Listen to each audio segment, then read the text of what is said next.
The fact that I'm doing the work that I'm doing is evidence that there's a transition in what we want to see in the public space, in the art world. We're transitioning to showing the reality of who we are as a people, as a collective, like a community. We're showing more voices.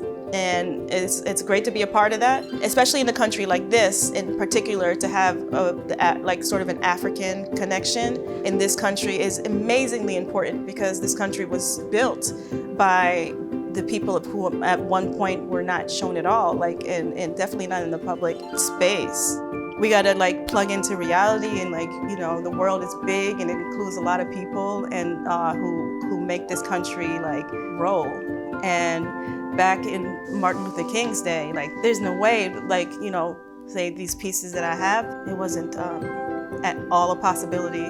We want to reach people who are like not necessarily going into an art gallery. You know, you want to set a stage. You know, that's what this is. Public art is kind of like setting a stage. As I'm doing it, it's clear that this is something that you don't see out there. We see a lot of like, you know, white men on horses.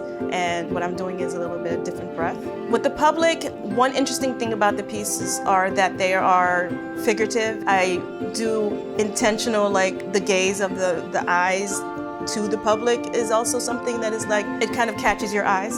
You see this presence looking back at you and it kind of draws you in. I want to like stop people a little bit in their tracks a little bit and connect to that energy that I'm putting out there. And then there's a conversation around that, like, and I've heard a lot of people saying, oh my God, that looks like me. Look, her nose looks like my cousin, or that looks like, a lot of it, that looks like me.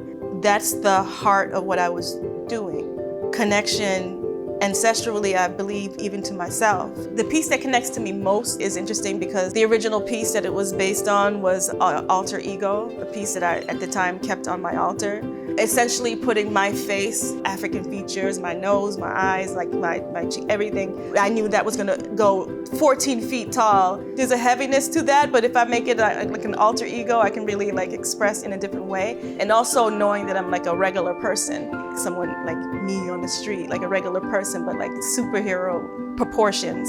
So when I'm doing these pieces, I'm responding to something sometimes personal, sometimes just like spiritual that that I don't always define or try to define everything of it. And they have this connection to my heritage and like there's an African presence. Essentially what I'm dealing with is I'm drawing people in to experience humanity. If we can somehow take a moment and just like remind ourselves of that, that's key to me.